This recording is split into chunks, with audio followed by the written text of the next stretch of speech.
Unti-unti nang nangihina yung dating malakas na ako. Alam mo yung isang bagay na nakakatakot sa mundong to? Yun na yung dahan-dahang maglaho. Yung gana mo. Yung ganang maging masaya. Yung gana na maging totoo. Yung gana para magpatuloy ka sa buhay. Sa kabila ng samot-saring mga pagsubok na ibinibigay sa'yo ng mundo. Gana na nagsisilbing gasolina para humakbang ang mga paa ng pasulong at nang makausad palayo.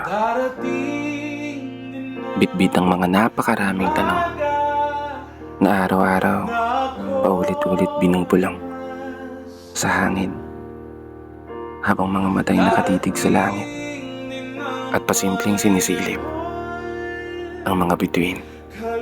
Nagbabaka sakaling may isa na tumupad ng hiling nang hindi pinipilit. Bituin na maghahatid ng realidad sa panaginip. Bituin na tutupad sa mga pangarap na araw-araw pinipihit. Dahil gusto ko po talagang magtagumpay. Gusto ko pong may panalo tong buhay na to. Gusto kong umasenso. At gusto kong mabago ang kapalaran na meron ako.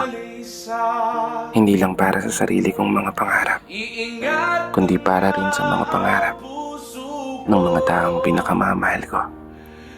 Mga taong naniniwala at umaasa sa akin.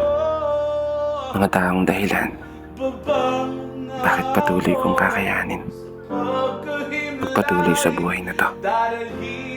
Anumang bigat ng mga pagsubok ang ibigay mo. Pero tanging hiling ko lang, huwag niyo po sanang hayaang mawala ang gana ko. Yung ganang maging masaya. Yung ganang maging totoo. Yung gana na magsisilbing lakas para magawa kong mapagtagumpayan yung buhay na pinagkaloob mo. Pero bago magtapos, gusto ko lang mag-iwan ng mensahe sa sino mang nakikinig nito. Huwag na huwag mong hayaang mawala yung gana mo.